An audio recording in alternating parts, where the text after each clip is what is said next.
ಎಲ್ಲರಿಗೂ ನಮಸ್ಕಾರ. ಅತ್ತೆ ಮನೆ ಅಡುಗೆಗೆ ಸ್ವಾಗತ. ಇವತ್ತು ನಾವು ಸಿಹಿ ಗೆಣಸಲ್ಲಿ ಗುಲಾಬ್ ಜಾಮೂನ್ ಹೇಗೆ ಮಾಡೋದು ಅಂತ ತೋರಿಸ್ಕೊಡ್ತಾ ಇದ್ದೀವಿ.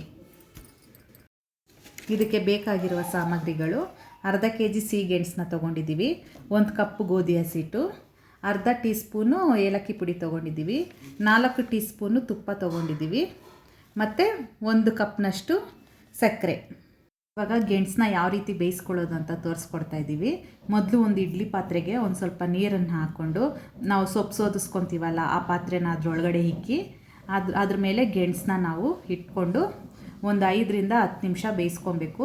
ಕುಕ್ಕರಲ್ಲಿ ಮಾತ್ರ ಇಟ್ಕೊಳ್ಳೋಕೆ ಹೋಗಬೇಡಿ. ಕುಕ್ಕರಲ್ಲಿ ಇಟ್ಕೊಂಡ್ರೆ ಫುಲ್ಲು ಸಾಫ್ಟ್ ಆಗಿಬಿಡುತ್ತೆ. ನಾವು ಇದರಲ್ಲಿ ಇಟ್ಕೊಂಡು ಬೇಯಿಸ್ಕೊಳ್ಳಿ. ಒಂದು 10 ನಿಮಿಷ ಬೇಯಿಸ್ಕೊಂಡ್ರೆ ಸಾಕು, ನೀಟಾಗಿ ಚೆನ್ನಾಗಿ ಬರುತ್ತೆ. ಸಕ್ಕರೆ ಪಾಕನ ತಯಾರಿಸ್ಕೊಳ್ಳೋಣ. ನೋಡಿ, ನಾವು ಈ ಕಪ್ಪಲ್ಲಿ 2 ಕಪ್ನಷ್ಟು ನಾವು ಸಕ್ಕರೆ ತೊಗೊಂಡಿದ್ದೀವಿ. ಆ ಕಪ್ನಲ್ಲಿ 4 ಕಪ್ನಷ್ಟು ನೀರು ತೊಗೊತಾ ಇದ್ದೀವಿ. ನಿಮಗೆ ತಿಕ್ನೆಸ್ ಬೇಕಂದರೆ ಪಾಕ ನೀವು 2 ಕಪ್ನಷ್ಟು ತೊಗೊಬೋದು. ನಮಗೆ ಸ್ವಲ್ಪ ನೀರಾಗಿ ಬೇಕಾಗಿರೋದ್ರಿಂದ ಪಾಕ 4 ಕಪ್ ತೊಗೊತಾ ಇದ್ದೀವಿ. ಇವಾಗ ಇದನ್ನು ನಾವು ಒಲೆ ಮೇಲೆ ಇಕ್ಕಿ ನಾವು ಚೆನ್ನಾಗಿ ಕುದಿಸ್ಕೊಳ್ಳೋಣ ಪಾಕನ. ಮೊದಲಿಗೆ 4 ಕಪ್ನಷ್ಟು ನೀರು ಹಾಕ್ಕೊತಾ ಇದ್ದೀವಿ. ನೀರು ಹಾಕ್ಕೊಂಡು ಅದಕ್ಕೆ ಸಕ್ಕರೆನೂ ಸೇರಿಸ್ಕೊತಾ ಇದ್ದೀವಿ. ಸಕ್ಕರೆನ ಸೇರಿಸ್ಕೊಂಡು ಅದು ಕೈ ಆಡಿಸ್ತಾನೆ ಇರಬೇಕು, ಸಕ್ಕರೆ ಕರಗೋವರೆಗೂ, ಇಲ್ಲಾಂದರೆ ಕೆಳಗಡೆ ತಳ ಕಟ್ಬಿಡುತ್ತೆ. ಅದಕ್ಕೊಂದು 1/4 ಟೀ ಸ್ಪೂನಷ್ಟು ಏಲಕ್ಕಿ ಪುಡಿನೂ ಸೇರಿಸ್ಕೊತಾ ಇದ್ದೀವಿ. ಈ ರೀತಿ ನಾವು ಕೈ ಆಡಿಸ್ಕೊಂಡೇ ಇರಬೇಕು. ಮತ್ತು ಇದು 1-2 ಕುದಿ ಬಂದರೆ ಸಾಕು, ಪಾಕ ತೆಗಿಬೇಕು ಅನ್ನೋದು ಏನೂ ಬೇಕಾಗಿಲ್ಲ. 1-2 ಕುದಿ ಬಂದರೆ ಸಾಕು. ನೋಡಿ ಯಾವ ರೀತಿ ಬಂದಿದೆ ಅಂತ ನೋಡಿ. ಇವಾಗ 1-2 ಕುದಿ ಕುದ್ದಿದೆ. ನಾವು ಇಷ್ಟು ಬಂದರೆ ಸಾಕು. ಇವಾಗ ನಾವು ಗ್ಯಾಸ್ ಆಫ್ ಮಾಡಿಕೊಂಡು ನಾವು ಪಾಕನ ತಣ್ಣಗೆ ಮಾಡ್ಕೊಳ್ಳೋಣ. ಇವಾಗ ಗೆಣಸು ಬೆಂದಿದೆ ನೋಡಿ, ಯಾವ ರೀತಿ ಬೆಂದಿದೆ ಅಂತ. ನಾವು ಕುಕ್ಕರಲ್ಲಿ ಹಾಕ್ಕೊಂಡಿದ್ರೆ ಫುಲ್ ಸಾಫ್ಟ್ ಆಗಿಬಿಟ್ಟಿರೋದು. ನೋಡಿ ಯಾವ ರೀತಿ, ಈ ರೀತಿ ಸ್ವಲ್ಪ ಗಟ್ಟಿಯಾಗಿದ್ರೇ ಚೆನ್ನಾಗಿರೋದು. ಇವಾಗ ಇದನ್ನು ನಾವು ಸಿಪ್ಪೆನೆಲ್ಲ ತೆಗೆದು ನೀಟಾಗಿ ಈ ಥರ ಮಾಡಿಟ್ಕೊಂಡಿದ್ದೀವಿ. ಇದನ್ನು ನಾವು ತೆಂಗಿನಕಾಯಲ್ಲಿ ತುರ್ಕೊತೀವಲ್ಲ ಅದರಲ್ಲಿ ನಾವು ತುರ್ಕೊಬೇಕು.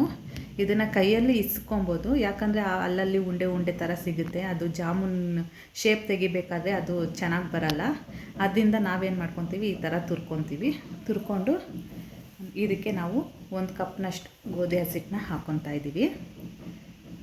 ಮತ್ತು ಇದಕ್ಕೆ ಒಂದು 1/4 ಟೀ ಸ್ಪೂನಷ್ಟು ಏಲಕ್ಕಿ ಪುಡಿನ ಹಾಕ್ಕೊಂಡು ನಾವು ಇದನ್ನು ಚಪಾತಿ ಹಿಟ್ಟನ್ನ ಯಾವ ರೀತಿ ನಾವು ಕಲಿಸ್ಕೊತೀವೋ ಚಪಾತಿ ಹಿಟ್ಟನ್ನ ಅದೇ ಅದಕ್ಕೆ ನಾವು ಕಲಿಸ್ಕೊಬೇಕು. ಚೆನ್ನಾಗಿ ಕಲಿಸ್ಕೊಂಡು ಇದನ್ನೇನು ನೆನೆಸ್ಬೇಕು ಅನ್ನೋದೇನು ಅವಶ್ಯಕತೆ ಇಲ್ಲ. ಕಲಸಿ ಹಂಗೆ ನಾವು ಉಂಡೆ ಶೇಪ್ ತೊಗೊಂಡು ನಾವು ಹಂಗೆ ಎಣ್ಣೆನಲ್ಲಿ ಹಾಕ್ಕೊಬೋದು. ನೋಡಿ ಈ ರೀತಿ ಕಲಿಸ್ಕೊಳ್ಳಿ. ಕೊನೆಗೆ ಒಂದು 4 ಟೀ ಸ್ಪೂನಷ್ಟು ತುಪ್ಪನೂ ಹಾಕ್ಕೊಂಡು ಚೆನ್ನಾಗಿ ನಾವು ಕಲಿಸ್ಕೊಬೇಕು. ಎಲ್ಲೂ ಗಂಟಿಲ್ದಿರಂಗೆ ಸಾಫ್ಟಾಗಿ ಕಲಿಸ್ಕೊಬೇಕು. ನೋಡಿ ಯಾವ ರೀತಿ ಕಲಿಸ್ತಾ ಇದ್ದೀವಿ ಅಂತ. ಚೆನ್ನಾಗಿ ಕಲಸಿ ನೋಡಿ, ಈ ರೀತಿ ಕಲಸಿ ನಾವಿವಾಗ ಶೇಪ್ ತೊಗೊಬೋದು. ಇದನ್ನೇನು ನೆನೆಸ್ಬೇಕಾಗಿರೋದೇನು ಅವಶ್ಯಕತೆ ಇಲ್ಲ. ನೋಡಿ ನಾವು 2 ಥರ ಶೇಪ್ ತೊಗೊಂಡಿದ್ದೀವಿ. ಇವಾಗ ನಾವು ಎಣ್ಣೆನಲ್ಲಿ ಹಾಕಿ ಅದನ್ನು ನಾವು ಕರಿಯೋಣ. ಇದು ಒಬ್ಬೊಬ್ಬರಿಗೆ ಈ ಗೆಣಸು ಬಂದು ಏನಂದರೆ ಹಂಗೆ ಬೇಯಿಸಿ ತಿನ್ನೋದಕ್ಕೆ ಇಷ್ಟನೇ ಪಡಲ್ಲ. ಅದಕ್ಕೆ ನಾವು ಈ ರೀತಿ ಮಾಡಿ ತೋರಿಸ್ತಾ ಇದ್ದೀವಿ. ಇದರಿಂದ ಏನು ಬೆನಿಫಿಟ್ ಅಂದರೆ ಮತ್ತು ಜೀರ್ಣಕ್ರಿಯೆಗೆ ಹೆಲ್ಪ್ ಮಾಡುತ್ತೆ, ಮತ್ತು ರಕ್ತ ಸಂಚಲನೆ ಚೆನ್ನಾಗಾಗುತ್ತೆ, ಮಕ್ಕಳಿಗೆ ಬುದ್ಧಿಶಕ್ತಿ, ನೆನಪಿನ ಶಕ್ತಿ ಎಲ್ಲ ಚೆನ್ನಾಗಿ ಕೊಡುತ್ತೆ, ಮತ್ತು ತೂಕ ಇಳಿಸುತ್ತೆ ಈ ಗೆಣಸಿಂದ. ಒಬ್ಬೊಬ್ಬರು ಇಷ್ಟನೇ ಪಡಲ್ಲ ಹಂಗೆ ಬೇಯಿಸ್ಕೊಂಡು ತಿನ್ನೋದಕ್ಕೆ.